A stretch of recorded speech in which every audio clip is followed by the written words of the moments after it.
My name is Louise Cainkar, and I'd like to start with a land acknowledgement, speaking from Milwaukee, Wisconsin. I'm speaking from the land on which Marquette University sits. I want to acknowledge that this land is the traditional homelands of the Menominee, Potawatomi, and Ho-Chunk Indian nations, who remain our hosts. Milwaukee is also home to a large and resurging urban community that includes diasporic Indigenous people from around the US and Canada, as well as from across the globe. I am a professor of sociology and social welfare and justice at Marquette University. I also direct the minor in Arab and Muslim American studies and the major in peace studies. I've published widely, it's funny reading my own bio, I've published widely on Arab Americans and Muslim Americans, including 2 books coming out shortly. One with Swad Joseph, Arab American Women, Representation and Refusal, and another one with Amira Jarmakani and Pauline Homsey Vinson, Sedjalu Arab American, a reader in Swana Studies. And my prior book was Homeland Insecurity, the Arab American and Muslim American Experience After 9/11. So it was my pleasure to bring together this special issue of the Journal of Palestine Studies on Palestinian communities in the US and Canada. I note at the beginning of my article introducing the issue that over the past 50 years, there's been a dearth of published research on geographically bounded, self-defined Palestinian communities in the US and Canada. Think about this. When I conducted my first ethnographic study of a US Palestinian community in the 1980s, I located 3 prior studies of Palestinian communities going back to 1947. All of them were theses, all of them were unpublished, and all were conducted in Chicago, interestingly.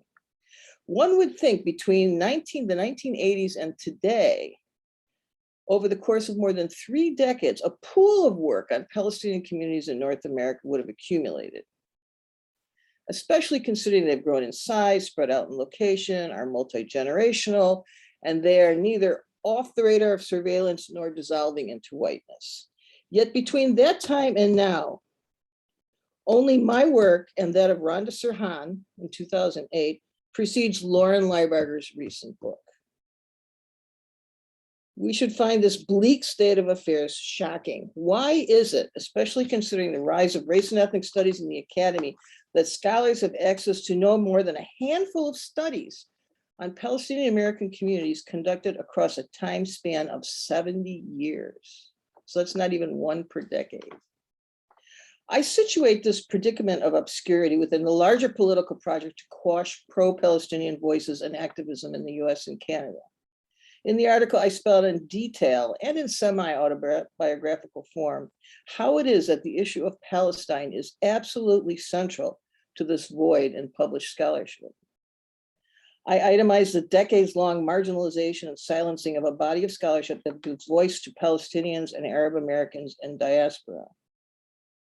I point out the very real challenges scholars faced.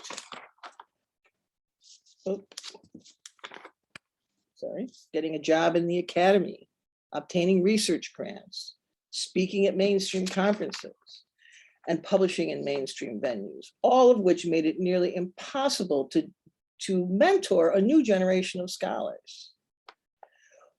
One of the key assertions of scholars of Palestinians and Arabs in the US and Canada is that this censorship was orchestrated through the deployment of a racial project. Racial tactics were intentionally utilized to isolate and silence these communities, so their dissent would go unheard, their policing would draw consent, and solidarity would be difficult to build.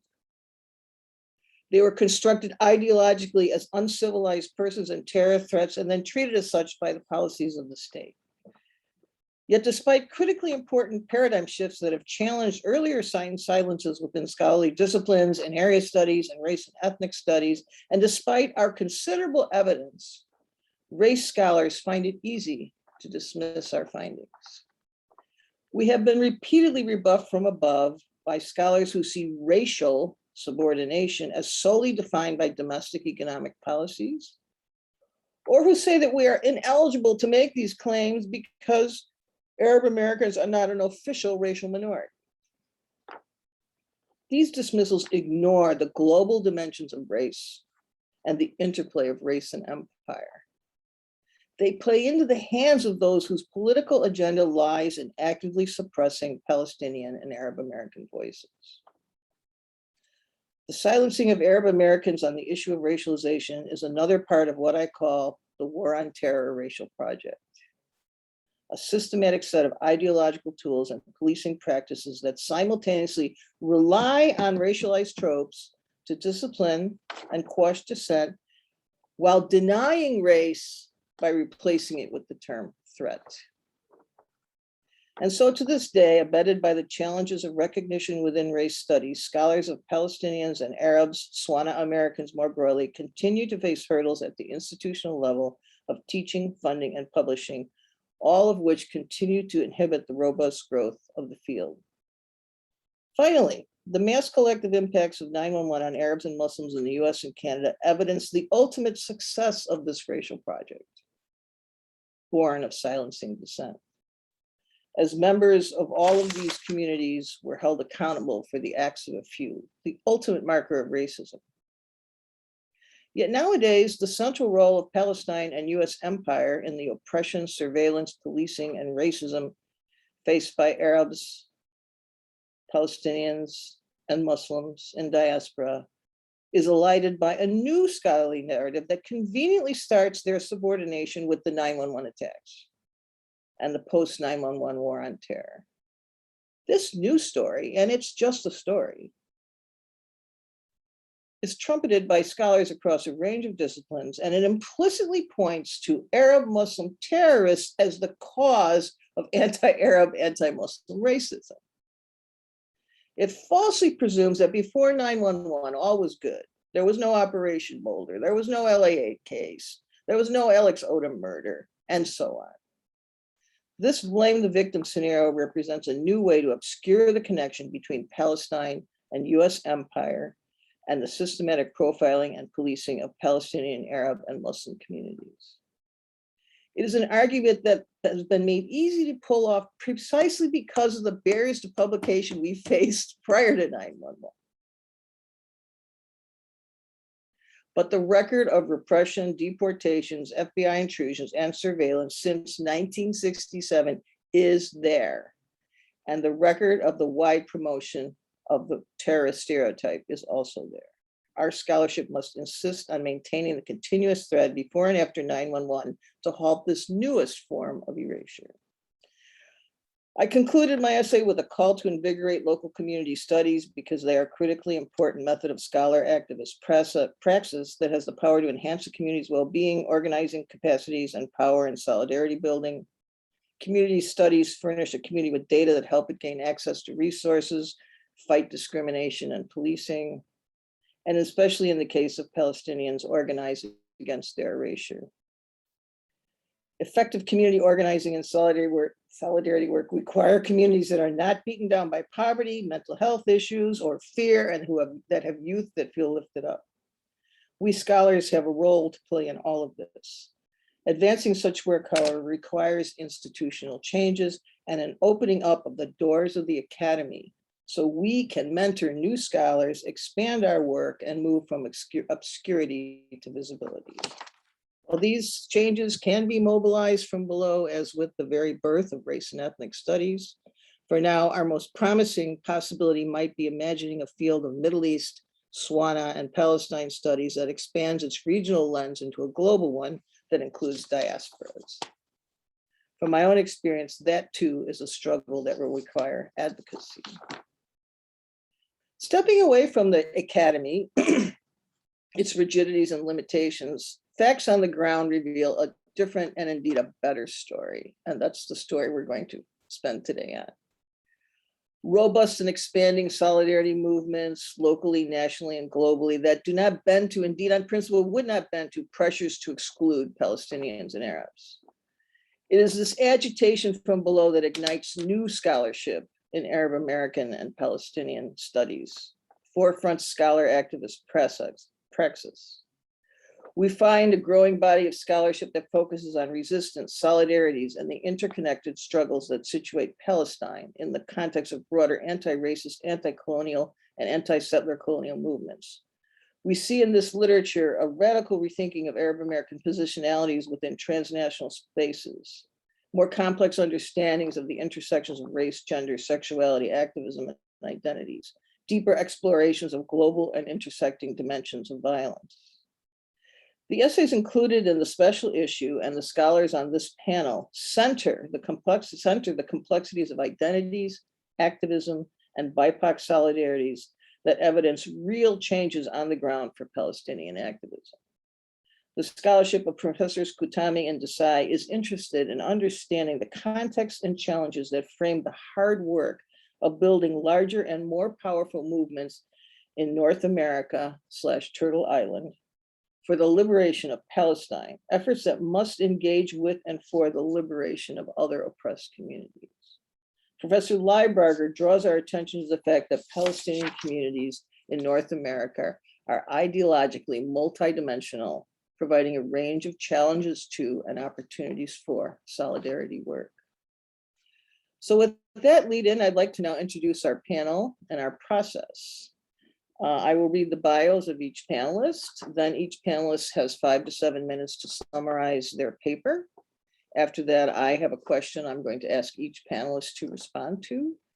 Following that, we're going to have a shared discussion of what I call bigger questions for the field. And then finally, we will open up the panel to the audience.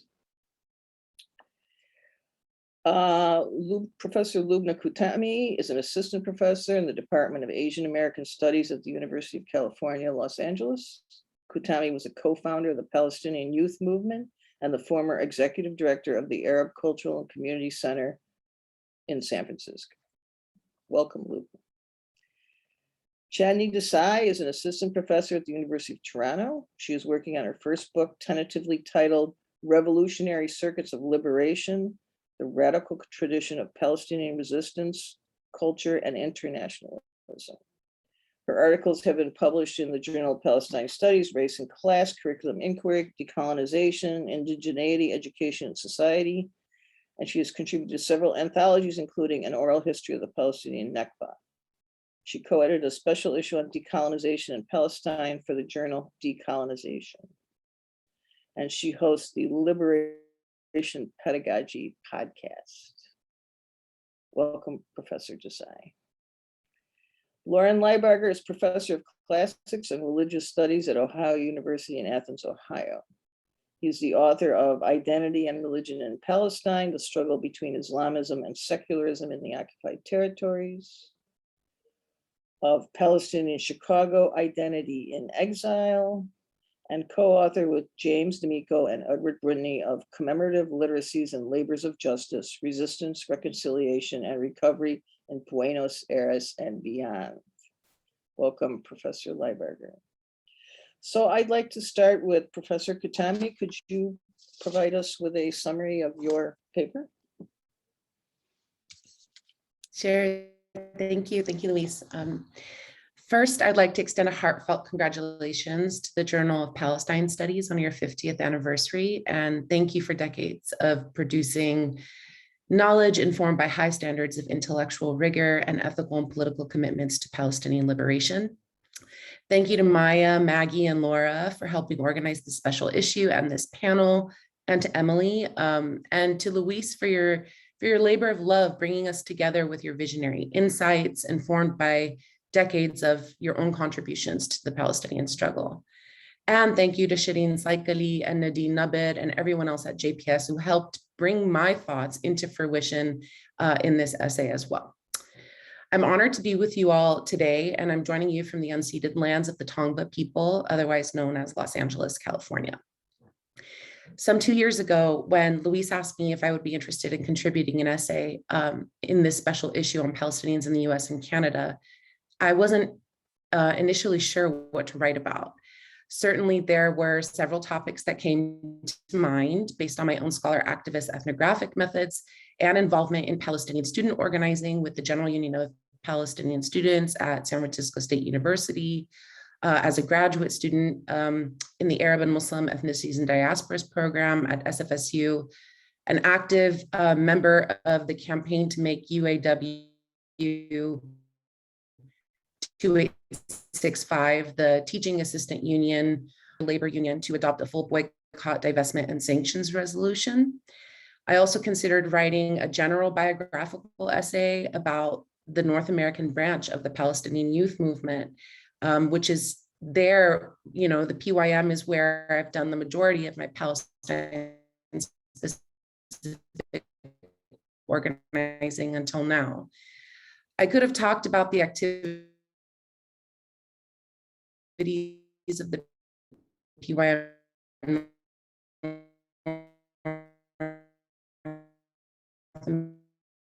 America branch, its renewal of joint struggle relationships, praxis, and theorizations. I also considered writing about the scores of repression and censorship campaigns impacting students and youth and scholars of Palestine, which Louise just, including among Palestinian scholars of what had preoccupied most of my time and thoughts. I recognized that another issue was also preoccupying my thoughts about the state of Palestinian organizing in the US.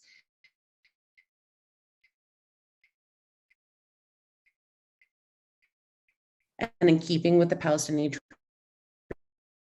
traditions, engage in political and history of Palestinian and Arab organizing in the United States, focusing on the vibrant role played by students and youth in the national liberation struggle. Affirming the indispensable nature of these contributions, participants insisted that a more powerful student and youth movement was needed to promote the cause of Palestinian liberation in the US. The youth present envisioned how to strengthen their organizing on multiple scales, on transnational scales, on US-based Palestinian and Arab local communities, and with joint struggle causes locally, nationally, and globally. Analyzing what lay ahead, participants identified the factors that make Palestinian youth organizing particularly challenging: ruthless Zionist culture wars, which are erasing or punish any meaningful expression of Palestinian identity and or aspirations for freedom; the widespread and growing criminalization of Palestinian activism in the diaspora; the ideological, political, and social fragmentation of Palestinian communities, both locally and transnationally, particularly in the context of the post-Oslo Accords era; a fractured and ineffective national leadership, limited financial resources and human capacity, and the new generation's insufficient grasp of history, the absence of organized forums to equip youth with the political education and skills training needed to develop into community leaders. Among the greatest obstacles to organizing identified by the members of the Congress in 2019 was their inadequate understanding of history as a solid departure point. They expressed the feeling that they were starting from scratch without any clear references for the development of organizing sensibilities, skills, or visions for the struggle, rendering them ill-equipped to organize within existing activist spaces and their communities. An estrangement from understanding Palestinian political life, their sense of social isolation from Palestinian communities, locally and transnationally, and their literal and cultural distance from their homeland. I'll just say, like, sometimes questions of not being able to speak Arabic enough or not having family that stayed in Palestine is a big source of insecurity for a lot of these young people. And then also the question of, the question of not feeling Palestinian enough, not feeling authentically Palestinian, not feeling like they belong to a Palestinian political community, all lends itself to them, to a lot of them expressing that they felt they had no right to play a role in the struggle as a Palestinian, that they saw themselves more from the vantage point of being a solidarity activist. I argue that the decimation of institutional knowledge and history and the absence of vehicles for the transmission of collective, intergenerational, and transnational political lessons characterize the Palestinian struggle across generations. There are many reasons why a retrieval of Palestinian knowledge and organizational history is fraught with complexity, and I hope to return to some of those questions during the Q&A. However, I mentioned this as the reason I wrote this essay, to illustrate its purpose, to rekindle the severed ties of Palestinian history and transnational connections for new generations of Palestinian thinkers and movement practitioners in the US and Canada diaspora who are embarking on the course of freedom struggle. My essay explores the transnational histories that have conditioned Palestinian youth organizing in the US from the 1950s to the present day. It examines the organizational vehicles of earlier generations of activists, such as the 1952 formed Organization of Arab Students and the 1980 formed General Union of Palestinian Students, to trace the formation of the US chapter of the transnational Palestinian youth movement. It argues that in the Oslo and post-Oslo eras, which severed the Palestinian diaspora from the national body politic and the rich Palestinian organizational histories of the pre-1993 period, the lessons of their forerunners are instructive for PYM's new generation of organizers. By offering an assessment of the PYM on the backdrop of its predecessors, the OAS and the GUPS, the essay chronicles some of the shared characteristics of all three organizations, which all operated as national bodies predicated on a democratic centralized structure with local chapters. All three of these groups formed out of political vacuums in the broader Palestinian and Arab communal landscape. They all formed in response to a reconfiguration of Palestinian and transnational homeland politics. They all practiced joint struggle relationship building, and they all centered critical pedagogy, summer camps, delegations, reading groups, speaking tours, and other educational pursuits as part of their mission. There were also instructive differences between the OAS, GUPS, and PYM, those that are largely conditioned by changes of the political moment and reconfigurations of Palestinian and Arab homeland politics, which I think is less, has been less taken up in a lot of the scholarship on the Palestinian diaspora than the changing political context, specifically within the United States. Despite these differences, and maybe because of them, I argue that transnational connections have profound implications for localized US political organizing, and that contemporary Palestinian youth organizing is part of a historical continuum. In speaking about the historical continuum, for example, the emergence of GUPS is directly tethered to the liquidation of OAS, the disagreements, the instructive differences within the OAS that led to the formation of GUPS and the end of the OAS experience. And the same is true for the emergence of PYM in relationship to the vanishment of GUPS in the United States.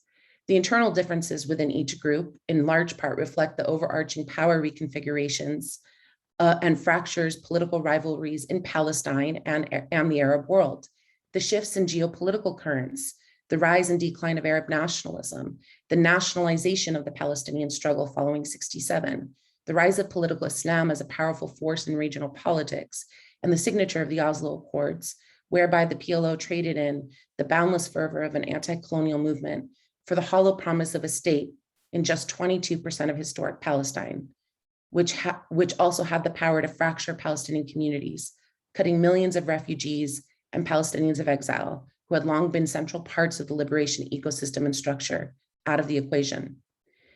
The essay examines the shifting practice of joint struggle organizing based on reconfigurations of racial politics as well in the US from the 1950s onward, alongside the different makeup of OAS, GUPS, and PYM's membership base. The former two largely constituted by international students set on returning to their homelands, while the membership of the latter were those who were mostly born and raised in the United States, politicized first through a US racial landscape and their location as Palestinians, Arabs, and/or Muslims in a hostile post-war on terror context and its convergence with Zionist repression and diaspora. The essay's comparative approach looks at the internal movement dilemmas, political differences, fractures, and credibility rivalries that have affected multiple generations of Palestinian and Arab youth and student organizers in the US and largely stem from the broader fractures and dilemmas affecting Palestinian and Arab political formations transnationally. I argue that the PYM's internal challenges parallel those of earlier generations, even in a completely different global and geopolitical context. But I also conclude by examining some of the specific challenges and generative elements of the post-Oslo context and how PYM and forthcoming youth movements can make use of these differences in service of forward-looking diasporic vision for the liberation of Palestine. Thank you.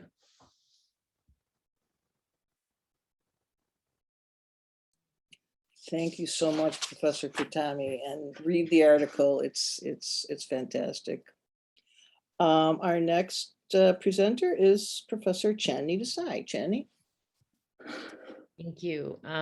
So before beginning with the summary, I also want to just acknowledge that I'm zooming in from the traditional territories of the Anishinaabe, Huron-Wendat, Seneca, and the Mississaugas of the Credit River in the Dish with One Spoon territory. I also want to begin by congratulating the Journal of Palestine Studies for 50 years and gifting us a body of intellectual thought that is so urgent and necessary amidst all the erasures that the field is up against, and also Palestine is up against. I want to also specifically thank Maggie, Laura, and Emily for organizing us, Shireen Saikali, Rashid Khalidi, Louise, and the blind reviewers for their critical and robust feedback, and Maya for outstanding editing and helping me tell the story just the way it should be told. It is also such an honor to be part of this special issue and a panel amongst such incredible scholar activists who I just tremendously admire and also look up to. So thank you for the invitation, Louise. So the summary, my article comparatively examines two settler colonial states, Canada and Israel, their conquests and subsequent state formations in Turtle Island and in Palestine, these states' treatment of Indigenous people, so First Nations in Canada and Palestinians in the context of Palestine, as well as Indigenous resistance and solidarity against settler colonial state violence. The article has 6 sections, and I'm going to just quickly outline the 6 sections and what I try to, discuss and debate or argue in each of the sections. In the first section, I examined the resurgence of Indigenous Palestinian solidarity that occurred in 2020 during the Wet'suwet'en resistance to shut down the Canadian state through infrastructure blockades, disruption of supply chains, and mass uprisings. In Wet'suwet'en, an Indigenous refusal to consent the construction of the Coastal GasLink pipeline and police invasion of their unceded territory, which is in, British Columbia. And this violence is actually continuing and intensifying as we are meeting right now, which is, illegal under Indigenous governance structures and customary law processes.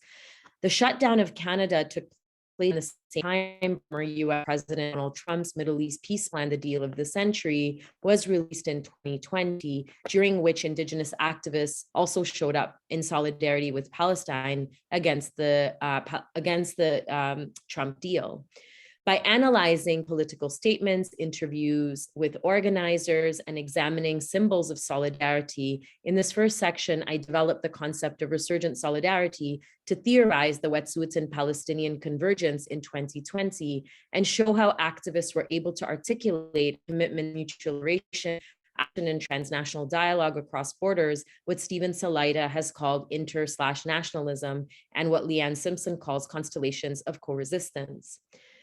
I then moved to the second section and transitioned to historicizing the resurgence of solidarity and argue that these constellations of co-resistance are predated and prefigured by the period of the 1970s, when the first significant wave of Indigenous Palestinian solidarity developed during the era of the Red Power, anti-imperialist movements, and Third World decolonization, in which the Palestinian Liberation Organization figured prominently.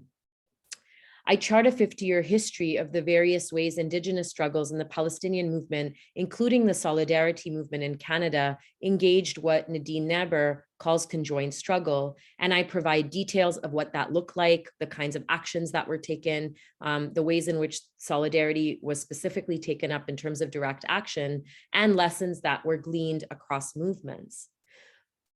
But more importantly, I underscore the challenges, pitfalls, and contradictions of solidarity, which include assumptive solidarities, tokenism, red washing, reactionary crisis management forms of solidarity, oppression Olympics, and also Indigenous and at times Palestinian exceptionalism.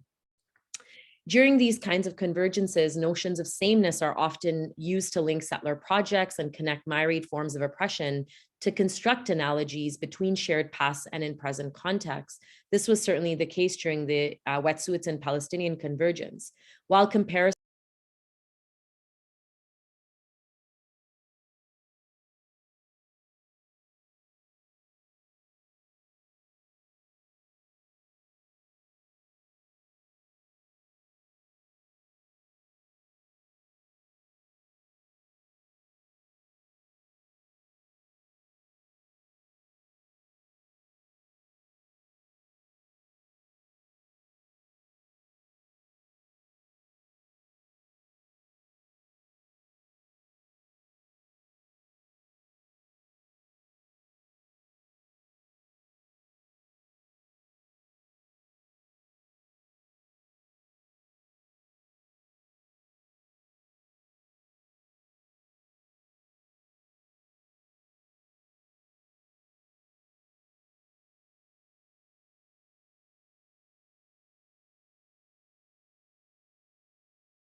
because Canada has been a site of really important transnational activism and also building really important movements, and also,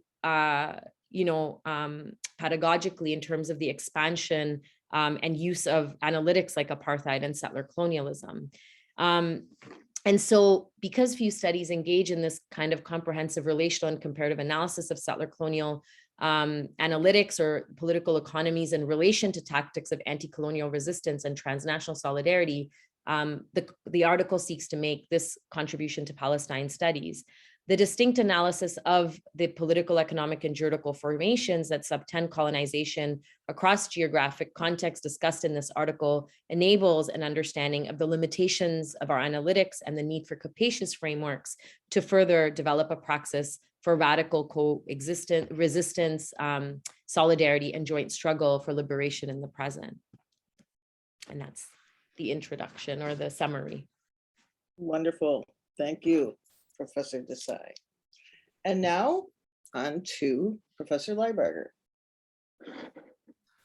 Well, thank you, Louise, and thank you as well for the immense amount of work you've put into editing this special issue of the journal and organizing this panel. I'm grateful to the Journal of Palestine Studies and its editorial board for supporting the panel and this issue. Especially grateful to Maggie Smith, Shireen Saikali, who gave excellent comments and input.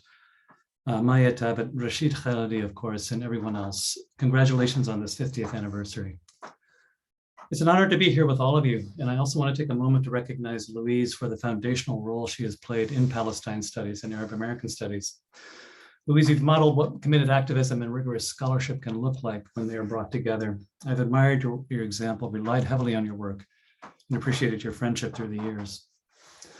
My contribution to this special issue of JPS focuses on identity shifts within the Palestinian community in Chicago since the 1990s. These shifts emerged within a complex historical moment in which religious, principally reformist Islamic orientations took root, while once dominant secular nationalist institutions weakened. At the time, several scholars, including Louise, took note of these changes in the Chicago community. I also witnessed them. Changes had multiple causes, included the collapse of PLO as a framework for diaspora political identity and mobilization, but also involved a large demographic shift to the suburbs, the closing of the community centers with the notable exception of the AAAN and the older urban enclave, that is to say the Arab American Action Network. The establishment of well-endowed mosques like the Mosque Foundation in places like Bridgeview, and the impact of Islamic religious revitalization not only in Palestine itself, but in the wider Middle East and globally, including across diverse Muslim immigrant communities in cities like Chicago. Anti-Arab and anti-Muslim racism was also an important factor, motivating for many younger Palestinians an identification with and defense of Islam. In parallel with these developments, Islam began to emerge as a framework for community mobilization beyond the specific Palestinian context. The Inner City Muslim Action Network, IMAN, which formed at the same time as the AAAN and drew from AAAN's activist base, inspired young Muslims of diverse backgrounds to engage with Muslims on the South Side and what Rami Nashashibi termed deep community building, something Rami faulted a Palestine-centric framework for ignoring. My article in my book, Palestinian Chicago, from which the article drew its data, analyzes the impact of these changes in identity at the individual level. I can provide details about my field work. I described this in the article, which stretched from 2010 to 2015, but relied as well on my much longer connection to the community dating to the 1990s. Here, however, I will briefly summarize what was for me a surprising finding. Rather than necessarily a wholesale embrace of Islam, what I discovered in my interviews and observations was a much more complex process of identity negotiation at the individual level in which secularism and secularity continued as a shaping force. The salience of the secular during an obvious religious shift had to do not only with a persisting institutional presence in the form of organizations like the Arab American Action Network, but also with the continuing centrality of the Palestinian struggle and with dynamics that were specific to the religious shift itself. I demonstrate this in an analysis of how American Muslims for Palestine, AMP, centered activism on Palestine as a core commitment of Islam itself. AMP, I argue, by centering Islam in this way, essentially secularized Islam, even as it Islamized the Palestinian cause. I also document how individuals who grew up within the Islamized milieu in families that embraced the new piety and sent their kids to the new Islamic schools reacted against their upbringing, and in doing so gave voice to a new form of deinstitutionalized secularism. One individual whom I described, for example, spoke of embracing a, quote, secular Islam through which she retained a connection to the community in the suburbs, but rejected much of the religious ideology, especially in relation to gender roles. In another example, I profile a woman who grew up a Christian, but then converted to Islam because it seemed more authentically Palestinian to be a Muslim to her. Put off by the reformist piety in the suburbs, however, she had increasingly come to embrace a non-sectarian spirituality that blended faith in God with love for Palestine. Both individuals placed Palestine at the center of their sense of self, but did so in the absence of any connection to activist organizations. Their identity expressions were therefore highly idiosyncratic and de-linked from the sort of collective struggle that the former community centers had institutionalized. Whether the multiple identity articulations that I described indicate new possibilities for solidarity and activism on Palestine remains an open question. The idiosyncratic identity expressions I analyze are more a diagnostic of the loss of a secular institutional base for identity and activism than evidence of any sort of new activist formation coming into existence. Whether religion can be an alternative basis for specifically Palestinian unity is also an open question. AMP would indicate that it can be a basis, but this framework comes with the cost of de-emphasizing the historically ecumenical framework, to borrow Osama Maqdisi's term, of Palestinian national solidarity. Several Palestinian Christians I interviewed, all of them deeply committed to Palestine advocacy and liberation, expressed feeling alienated by AMP's identity framework. Organizations like the Inner City Muslim Action Network also would indicate a shift in focus of activism beyond Palestine. Even though Iman activists might be sympathetic to the cause of Palestinian liberation, the social justice emphasis, or their social justice emphasis, lies elsewhere. Palestine activists, however, might engage with these religious models of organizing to ask how alliances can be forged across ethnic and religious lines. The deep community building that Iman has sought to model, as well as AMP's broader interfaith coalitions and efforts, has sought to model, especially relevant for any discussion about the problem of tokenism and the challenge of achieving genuine and sustained solidarities across movements. Thank you. Thank you very much. Okay, so I have prepared a question for each speaker based on really our focus on solidarity and activism. So to Professor Qutami, you note that students and youth in exile have always played major roles in the Palestine Liberation Project, and you argue that an effective movement must be grounded in knowledge of the past.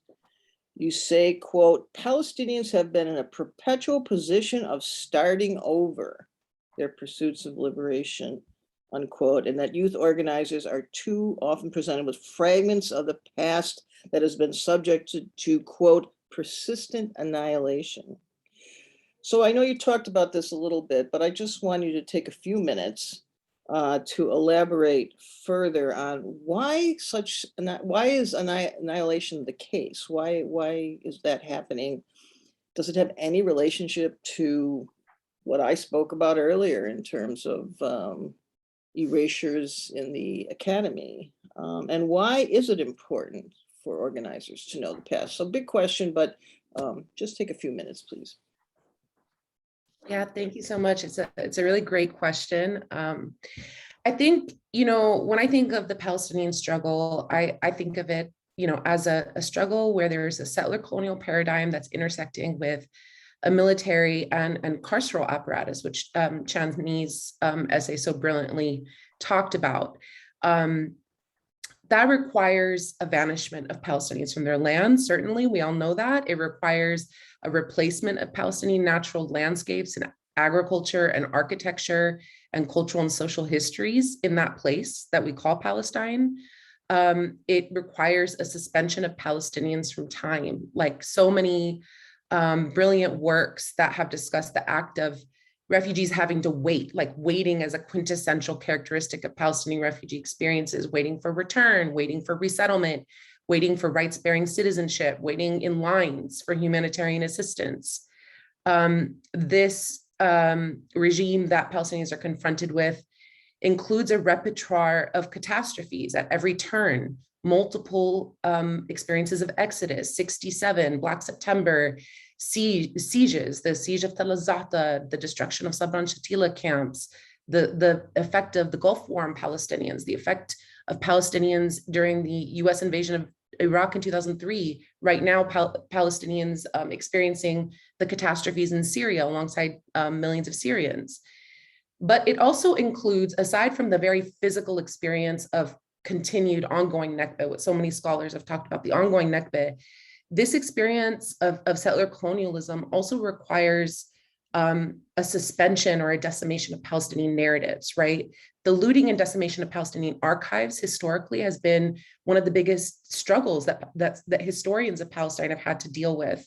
The systematized attack on Palestinian expression and thought and narratives in museums, in academia, as we've talked about, the attacks on Palestine's inclusion in the California Ethnic Studies curriculum, the attacks on the Arab and Muslim ethnicities and diasporas program at San Francisco State University, the attacks on Rabab Abdulhadi there, the expulsion of Stephen Salaita. These are all systematic attacks that are rooted in the erasure of Palestine, not just the physical landscape, but its history, its narratives, and its people's voices and experiences from historic registrars. I think all of that, coupled with the fact that, there's such extreme criminalization of Palestinian narratives and Palestinian speech, even in the academy, even within student activist spaces, it really makes it quite complicated. There's a really difficult calculus at play with how to talk about Palestine and access Palestinian histories when there's so much that we're carrying in the same moment. When we think about our families, even the 70 years of different forms of trauma that they might have endured, not every family wants to tell their own experiences to their children and to their youth. It brings up a lot of pain. For some, it brings up a lot of feelings of betrayal and cynicism and a loss of hope in the Palestinian liberation movement because people have felt betrayed by others in the movement. So I think we take it for granted that Palestinians are passing on to their kin oral history narratives of even their experiences. So I think that is in large part, a big part of the reason why young people do struggle to access the intimate details of our organizational histories because of the fear of criminalization, because of the fear of, being punished in some way. But at the same time, I think the retrieval of the past is important because what I find is that there is a very real present day material violence that happens to Palestinians in our homeland and globally that makes young people want to know and want to ask those questions and want to know who they are and where they come from in order to feel confident in how they move in the world and not to feel like just so degraded as a person in every space that, in every classroom that they sit in when there's such degrading discussions about Palestinians without us.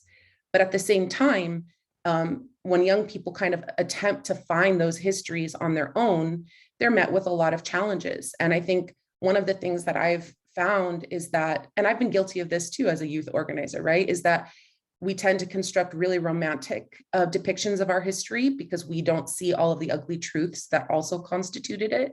And so when we construct those really romantic views of history about how brilliant the PLO was and how incredibly revolutionary and ethical all of our factions and parties were, and we erase a lot of the challenges and mistakes and difficulties and ugly truths that existed within it, we have the tendency to possibly reproduce those mistakes. On the flip side, when we have a really critical appraisal of that history and only see it as an ugly history with a lot of internal violence and lack of ethics, we also can't see what's generative about our Palestinian revolutionary history and the different modes of sumud, of steadfastness, of resilience that have been practiced across every generation, and that can be retrieved by a new generation. So I think it's a really difficult process to apprehend that history, but it's also a very necessary one. Thank you for really exploring the comprehensiveness of this project of erasure. It is multifaceted, multi-layered. You did a good job of that. Okay, Professor Desai, excuse me for the long intro to this question, but Your work complicates narratives of sameness, which you argue obstruct joint struggle. You also say that an oppression Olympics inhibits mass popular resistance.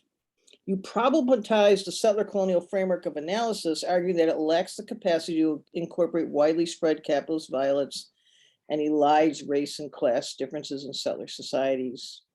You identify a range of Palestinian Canadian positionalities that take into account being both victims of settler colonialism and immigrants who benefit from it. Can you elaborate on why it is important for activists on the ground to have a better understanding of all of these distinctions and larger forces at play? Yeah. So maybe I'll focus on one aspect of it and speak also a little bit to the differential positionalities of how Palestinians might identify, and then sort of talk about what the implications are for that. So one of the limits of the settler colonial analytic that I discussed in the article is the conflation of migration with colonization in some of the scholarship, which tends to then deny migratory histories of other indigenous people, particularly those from the global South, and the structural violence refugees and migrants have endured. And I argue that the delinking of these binaries from slavery or imperialist occupations and wars and other settler colonial projects like that of the Israeli state obscures capitalism and colonialism's global and violent transnational character. When we consider Palestinians in Canada, most displaced Palestinians arrived in Canada as refugees or immigrants from differential geographic areas and class backgrounds through the Canadian immigration system, acquiring refugee or citizenship status inside the colonial state. So they get folded in within the colonial state structure that is antithetical to Indigenous sovereignty. And for many refugees, migration was not a choice, right? As Lubna mentioned, there's a continuous nakbeh that has been happening since 1948 and until present. And so upon arrival, many of the Palestinian refugees or migrants become what Nadine Neighbor has called the diasporas of empire, wherein the subjects of imperialism resides within the settler colonial imperialist state, encapsulated vividly in the saying, "We are here because you're there." There's no homogenous identifications that diasporic Palestinians in Canada have vis-a-vis Indigenous people or the Canadian state. Some Palestinians, mainly leftists, self-ascribe as racialized settlers, while others view themselves as subjects of colonial and imperialist dispossession who did not come to Canada voluntarily and have no nation state to return to yet in this moment. And others consider Canada complicit in the Zionist colonization of Palestine and subsequent Palestinian dispossession because of the prominent role Canada has played in the 1947 UN partition plan, which influenced the interests of the Zionist lobby and its Western allies. And it's an allegiance that continues to the present. These Palestinians view their presence on stolen land as a consequence of shared imperialist intimacies between settler projects that structured the ethnic cleansing of Palestine. And some cannot view themselves as settlers because of what an Israeli settler is to them, their colonizer. Yet others remain ambivalent about their position, mainly because of fear of Canadian state violence upon them, like deportation, surveillance, incarceration, and other forms of state violence. Palestinian stances vary based on ideology, class interests, political orientations, historical knowledge, and generational differences. So there isn't a homogenous sort of position on it. But what I'm trying to argue is that the conflation of migration with colonization then abstracts the racialized hierarchies that settler states use to structure their subjugation, particularly through white supremacy, that subjects them to immense colonial violence living in Canada. And especially Palestinians. Such formulations, I argue, obliterate also the indigeneity of migrants and refugees, turning them into settlers, which severs their relationship to their own lands and communities, at times erasing the settler from other people's history. So in this case, Zionist settlers from Palestinian history. Some of the theorists that conceptualize migration and resettlement of refugees and migrants suggest that refugee-migrant struggles are incompatible with decolonization struggles in North America. And I find these kinds of theorizations really impact political organizing because on the ground, organizing then comes down to identity politics. Who's a settler, who's not, who's oppressed, who's not, who can participate in decolonization struggles, who can't. This really forecloses the possibilities for anti-colonial struggle, radical decolonization, and it doesn't actually become about serious mass movement building or real opposition to the state and its colonial, racial, capitalist, imperialist, and heteropatriarchal logics, and the immense violence it produces. In the Canadian context, leftist movements don't always have a particularly strong understanding or critique of imperialism. And so there's a lack of understanding of how struggles for decolonization in North America are linked to other struggles for self-determination, decolonization, and liberation. So I ask, if settler colonialism in North America were placed within the spatio-temporal context of capitalist imperialism abroad, how might we see these structures and social relations as moving but conjoined parts of the imperial present? And what would holding settler colonial empire and diaspora within the same spatio-temporal frame imply for those structurally dispossessed? As well, my analysis that deploys a settler colonial framing must contend with the emerging class differences within settler societies, which the analytic really doesn't do. Neoliberalism has reinforced class hierarchies in which some bourgeois natives have become collaborators with their colonizers based on their shared market interests across these settler states. And we see this with band councils in Canada that are, trying to make agreements for pipeline construction, and the Palestinian Authority, which, we don't need to get into the Palestinian Authority.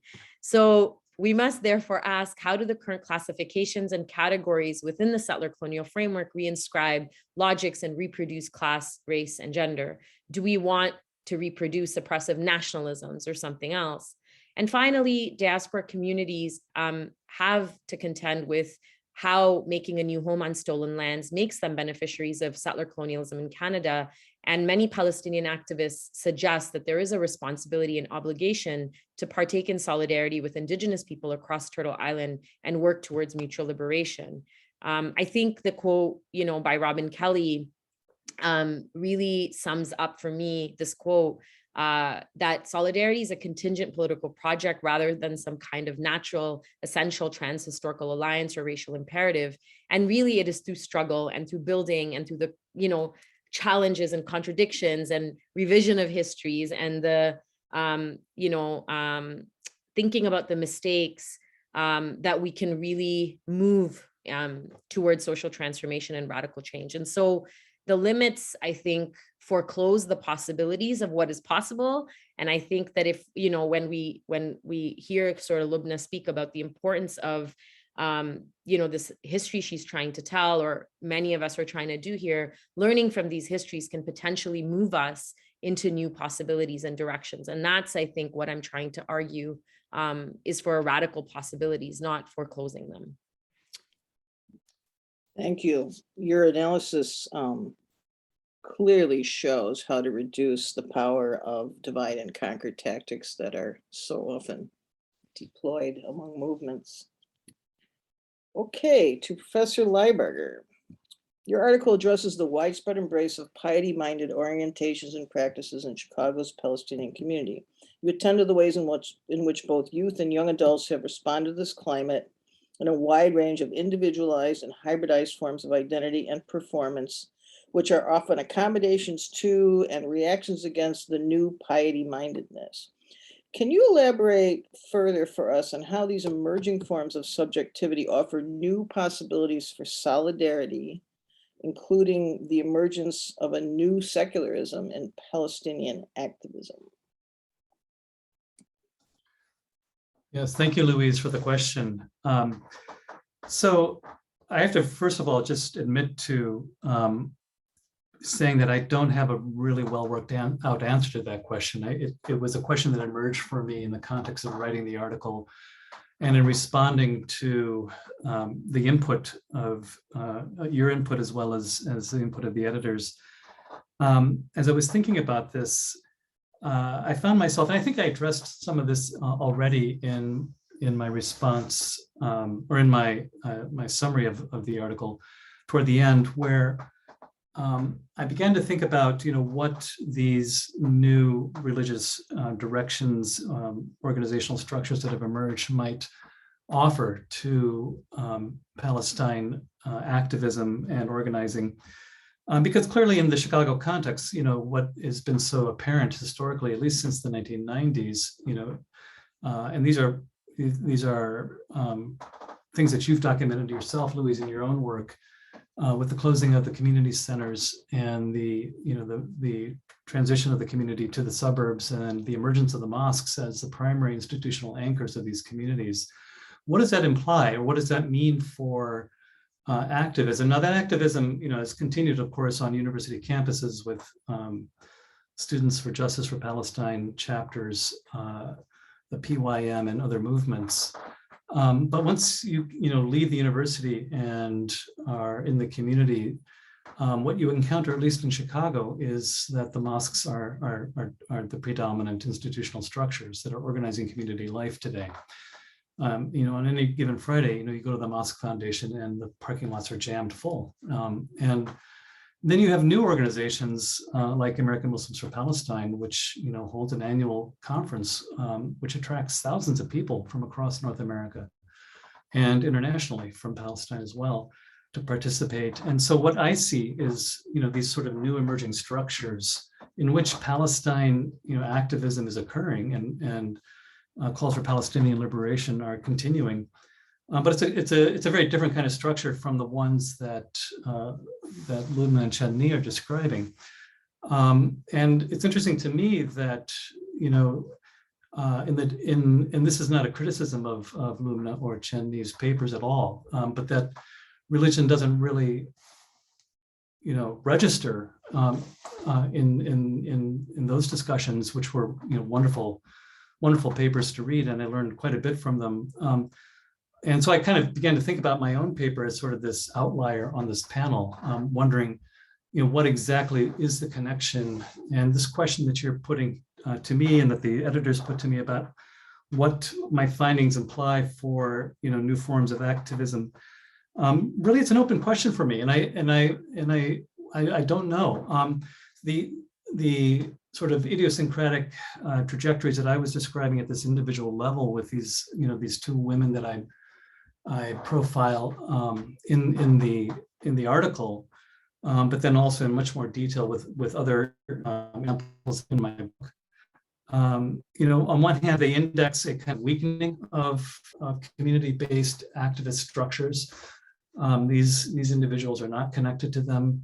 But what I'm documenting is a kind of was something that I found surprising. I didn't anticipate in my research, was the sort of unanticipated consequence of this shift toward kind of a religious framework was a reaction against it, right? And a search for, a different, not so much a search, but an articulation or expression of a different understanding of self that was in part a reaction to having grown up in this kind of milieu, right? Where I described it as a piety-minded milieu, disenchantment with it.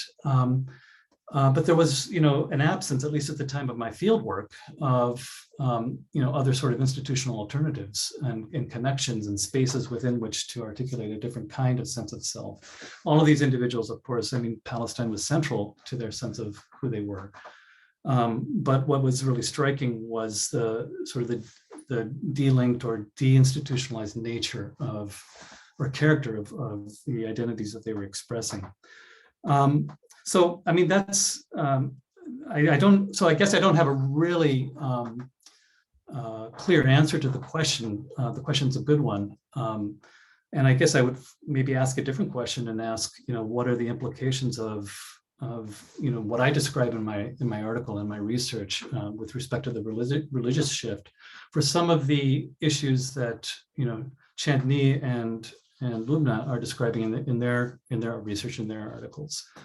And I'll leave it at that. There was a question in the question and answer, asking about my use of secularism and what I mean by that. And I described that in some detail in the article and in my book, and also a reference to Islamic epistemologies. I'm not entirely sure what that was meant, what was meant by that. And if the questioner would be willing to clarify that, I would be really appreciative. But this new secularism that I'm describing, or these sort of unexpected forms of secularism, I guess part of it too, if I may just add on a little bit here, For me, one of the things that I try to push back on is a kind of, and we saw this after September 11th, right? The way in which Islam emerges as a kind of primary category within which Palestinians are lumped, and I kind of wanted to push back against this and to sort of bring the secular back in,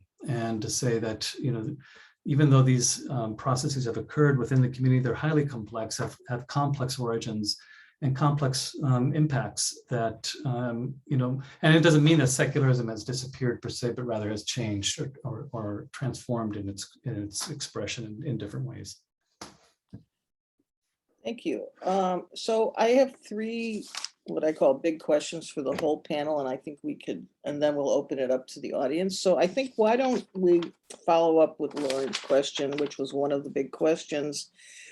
Dr. Qutami and Dr. Desai, how do you see the role of religion playing out in the processes, the solidarities, the activism that you speak about?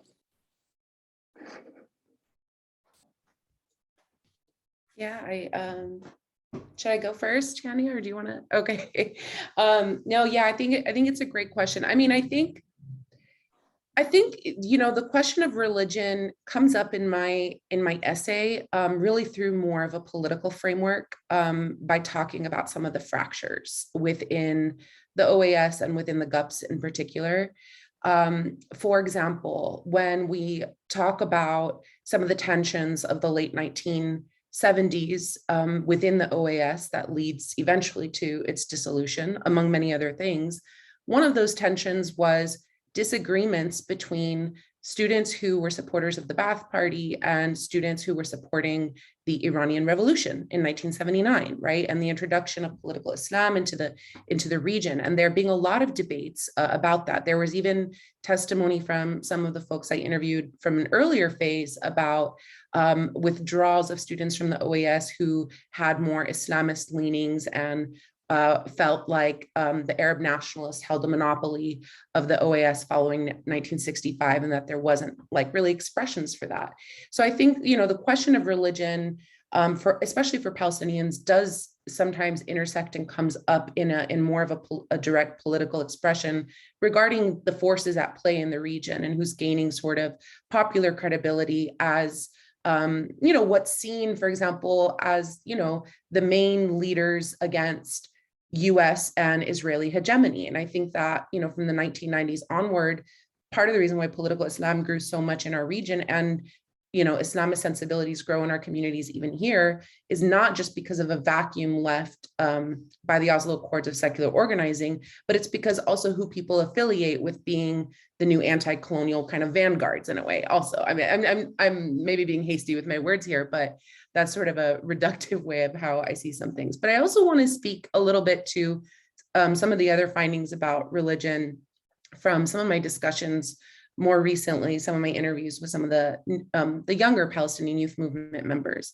I recently interviewed a young woman who is from the Austin branch in PYM, and we had a long discussion about how she really borrows, she didn't grow up in a very politicized family. She's Palestinian, but her family did not talk with her about politics or the history of Palestine. She just knew that she was culturally Palestinian and had family there. But one thing she did have was access to Islamic teachings. And so one of the things she talked about once she came into PYM was that she finds a lot of her training in the PYM's movement culture trainings to really, be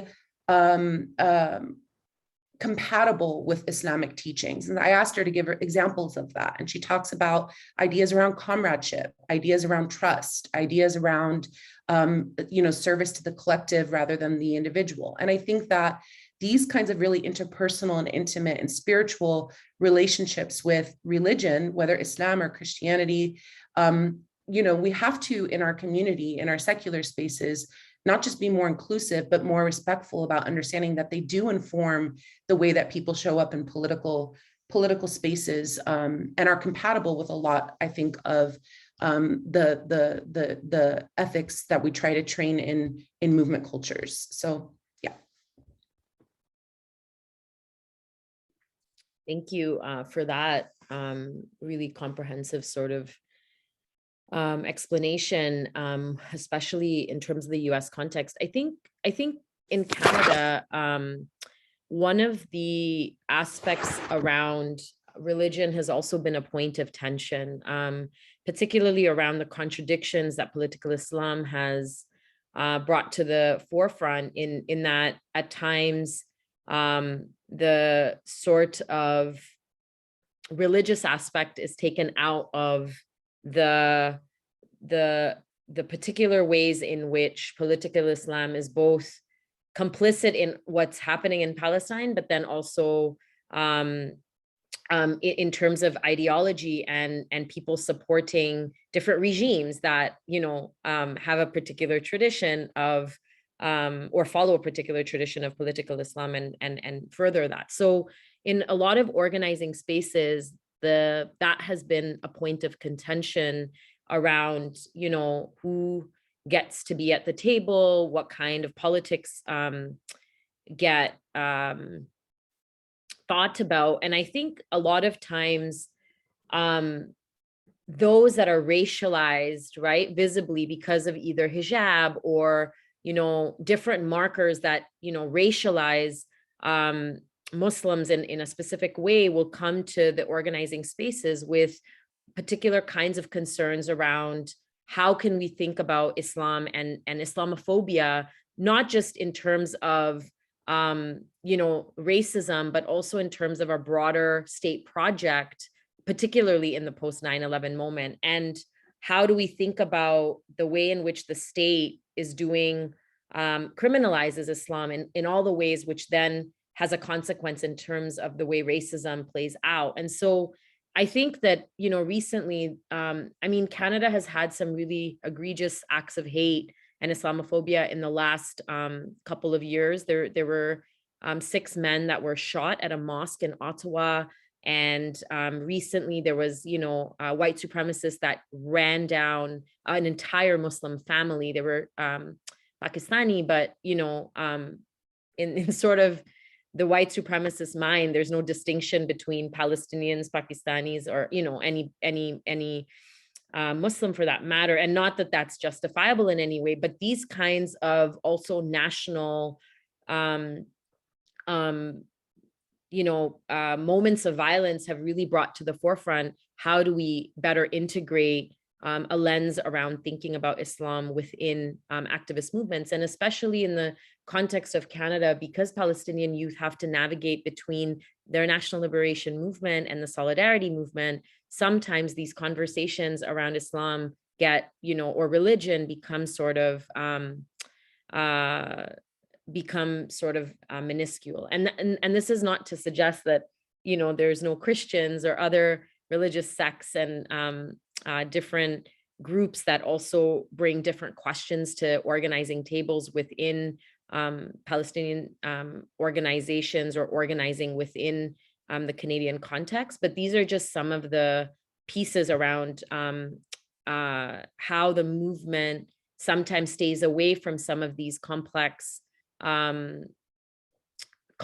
issues by virtue of trying to ensure that some of the tensions don't become divisive to continue the work. And I think that's a limit, right? So how do we open up better spaces to be able to be more inclusive, in which different voices and different perspectives and different religious practices and formations can be integrated without it becoming a sectarian divide. And I think that is one of the greatest challenges, is the sectarianism both in the region and here then, you know, starts to occupy a lot of the organizing debates and conversations. And I think at times religion sort of gets downplayed as a way to mitigate the sectarian divides. Thank you. My next question may be our last, because we'll open to the audience if they have any questions. This is a methodological question. How does the Palestinian struggle inform our community-based research methods? How does the criminalization, policing, and repression of Palestinian diasporic social and political life offer particular methodological challenges for us as researchers, as well as thinking about accountability and responsibility towards the communities we're writing about. Whoever wants to go first, please do so.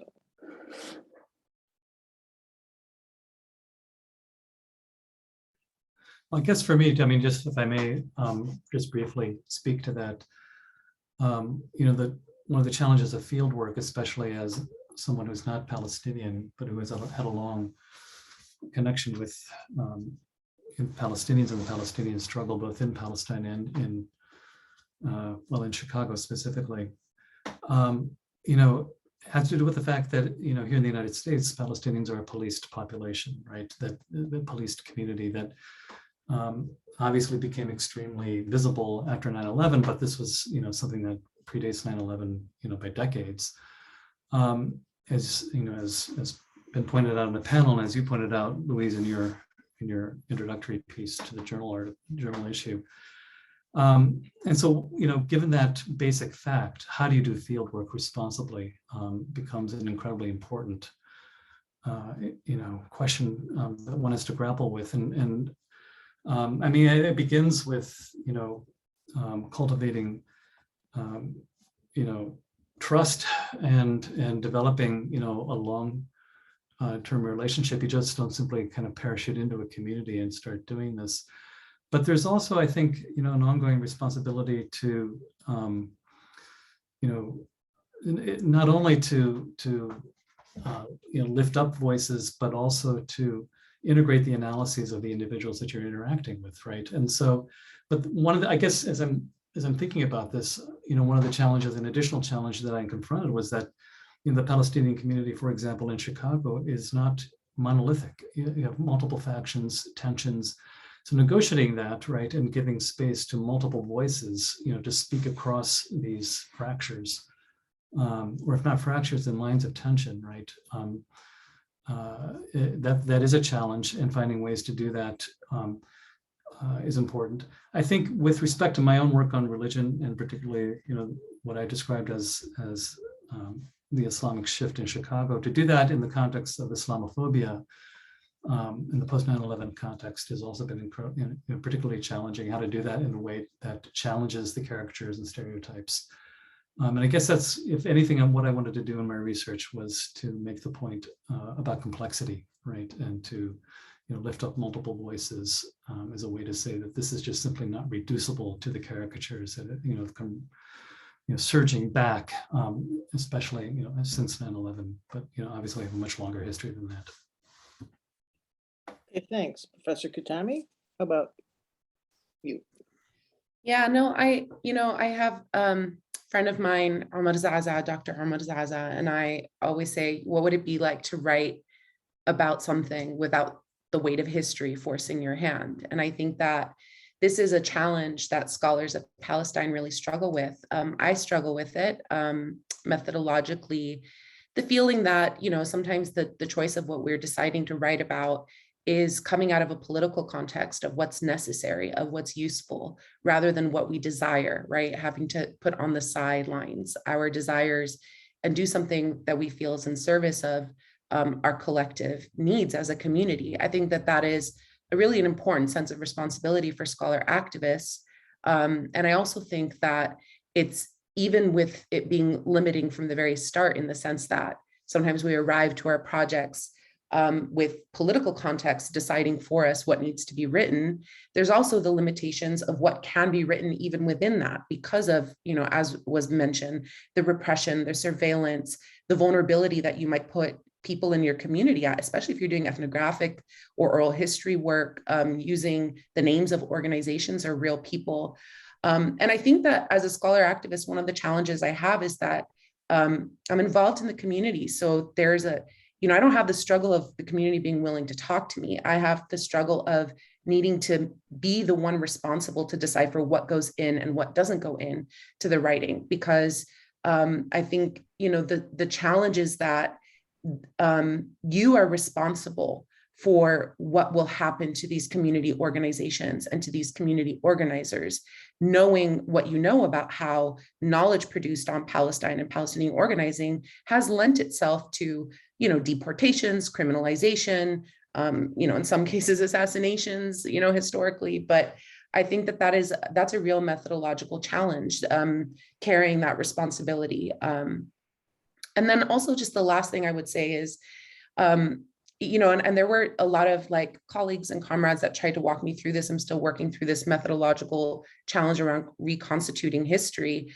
but there's no one singular monolithic history. Everyone has a very different read of history. They have very different reads of the timelines of history.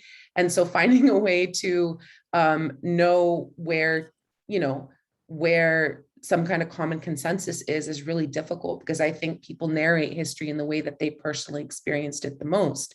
So at one point I was really frustrated with the work of, working on this essay, not really being able to get a really accurate timeline around certain dates for conferences and things that happened. And I remember in one of my discussions with one of the elders, he said, listen, we don't know. And he said that after the case of the LA8 happened, that everyone just there was this cloud of fear over a lot of the students. And so they just gathered around campfires and were burning all of their own newsletters and burning all of their own, meeting minutes. And so it's this idea around this repression has also resulted in the loss of a lot of our own documentation. So the responsibility to try to recreate it out of what can be salvaged is, it's a lot of pressure, but it's really necessary. Absolutely. Okay, Professor Desai, maybe take, 4 minutes or something so we can wrap up the panel. Let me see if there's, anyhow, go ahead. Yeah, I won't add much. I think both Lubna and Loren have really touched on some of the methodological challenges so beautifully that I resonate with most of what they say and really also face that. But I think one of the struggles that, I think this goes back to Lubna's point around what can be said and what can't be said, what should be written versus what you want to write about. And I think it's interesting because in some ways, I told this insider outsider line where I'm part of a political movement and part of a community, right? But at the same time, I'm not Palestinian, so I'm on the outside. But there's trust, years and decades of trust where people are willing to tell and share their stories. And but for my research, this paper comes out of a separate article I wrote for the purpose of this special issue. But my research is actually on cultural production and sort of the revolutionary histories that are also rooted with elders in the region. So that means really thinking about surveillance and state repression, arrests. In Lubna mentioned assassinations. How do we go back and also talk to assassinated people who cultural figures that have been assassinated? How do we go back and have those very painful conversations and responsibly and ethically tell those stories without the constant pressure of, am I doing service to history? Am I doing service to, and I think sometimes that's paralyzing because, on the one hand, there are many narratives of history and we have to figure out which ones we fit into, but also which we politically perhaps, agree with, I guess. But at the same time, I think that there are so many challenges when we think about the consequences of what the research will have, both for people of the past or their families, right? And I remember, I'll tell a really sort of anecdotal story, so I'm not sort of talking in abstract, but again, it makes you speak in abstract because you don't want to say what you're trying to say.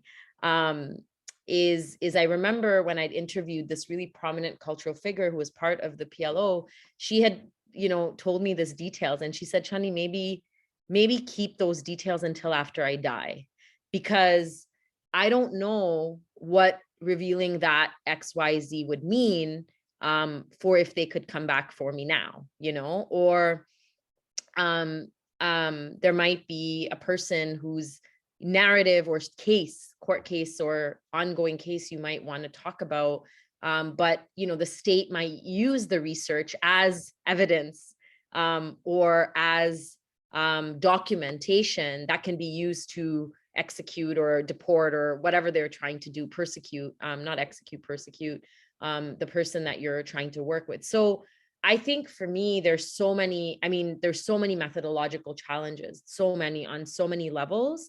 But at the same time, I also want to say that, you know, whenever I do ethnographic research, I also exercise an ethnographic refusal, which also doesn't have to tell the story in its fullest, right? It can tell the story in the footnotes. It can tell the story through the in-between lines that people in the Palestinian community or others will really pick up on those details, but I necessarily don't need to tell that story for academic audiences that don't need to know that particular detail. So there are ways that we can also practice anonymity or tell the story and practice refusal while telling the details that are important to Palestinians or the broader movement or struggle without having to jeopardize people's identity and or their families' well-being.